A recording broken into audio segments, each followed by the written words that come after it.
A skier survives a night of heavy snowfall lost outside Steamboat Resort. Phil Lindeman, Crystal, 93 News. First, the I-70 mountain corridor is mostly up to speed today after 4 to 6 inches of snow across Summit County yesterday, while down in Denver, roads and schools are closed for blizzard conditions all the way to the Kansas border. Portions of I-70 on the Eastern Plains closed early this morning and remain closed for wind gusts up to 45 miles per hour. Schools in Colorado Springs and the U.S. Air Force Academy have canceled classes.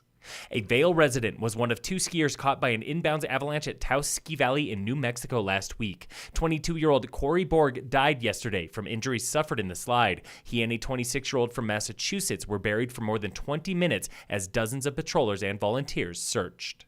Good news now from the backcountry. A lost skier was found alive and well after spending the night outside Steamboat Resort. The Steamboat pilot reports the man was not from the area and went out of bounds last Thursday with no backcountry gear. Rescuers searched for nearly 24 hours through more than a foot of fresh snow before finding him Friday afternoon. He left under his own power.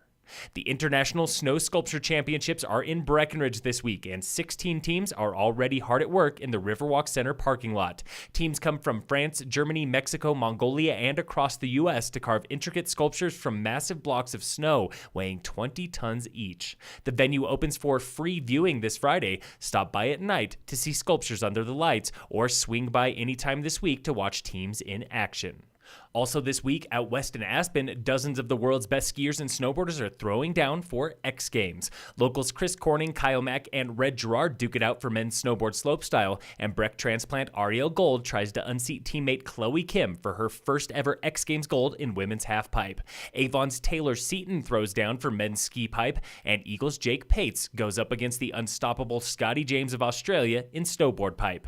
Veterans Kelly Clark, Gretchen Bleiler, and iPod are on the start list. No Shaun White, though. Competition begins Thursday with women's ski halfpipe and snowboard big air, and wraps Sunday with men's ski slope and snowboard pipe. Events at Buttermilk are free for spectators. Concerts with Lil Wayne and the Chainsmokers are sold out. Avalanche danger is considerable in the Summit Eagle County zone today, with moderate danger below treeline. You have 2 problems: wind slab on east through southwest aspects and persistent slab on northwest through southeast aspects. In sports, the Avalanche lost to the Predators yesterday 4-1. All Colorado teams are off until tomorrow when the Nuggets play the Jazz and Avs play the Wild. In World Cup ski racing news, men are training downhill in Austria this morning. Travis Ganong is top American in 19th position. Ladies are off until Thursday for speed training in Germany. And in local sports, brought to you by Deepwater Mountain Inc., Summit High boys and girls basketball are in Rifle today. The 3rd Frisco Nordic Center Town Series race is tomorrow, January 23rd, on a skate ski course. Sign up online. Phil Lindeman, Crystal, 93 News.